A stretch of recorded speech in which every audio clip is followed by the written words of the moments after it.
Yaşar Bey hoş geldiniz. Hoş bulduk. Şimdi siz Belçika'dan geliyorsunuz. Biz size 2013 yılında horlama protezi yapmıştık. Tam 10 sene sonra yaklaşık olarak geldiniz tekrardan. Bana gelmeden önce bu hastalık size ne gibi sıkıntılar yaratıyordu? Ne gibi çözümler aradınız? Bunlardan bahseder misiniz?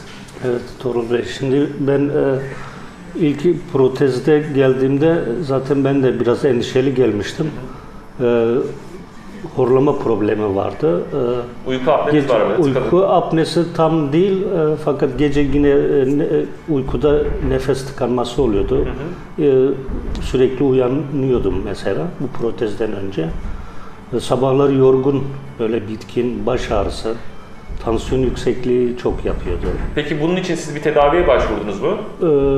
Gittim, sadece uyku apnesi testi yaptılar. Ondan sonra da yeterli olmadığı için herhangi bir tedavi yapmadılar. Protezler önerdiler orada. Anladım. Peki biz size 2013 yılında bu protezi yaptık. Neler değişti mesela hayatınızda? Yani şöyle diyebilirim, bayağı şeyler değişti çünkü o yorgunluk gitti, baş ağrısı gitti. Tansiyonda düzelmeler oldu mesela.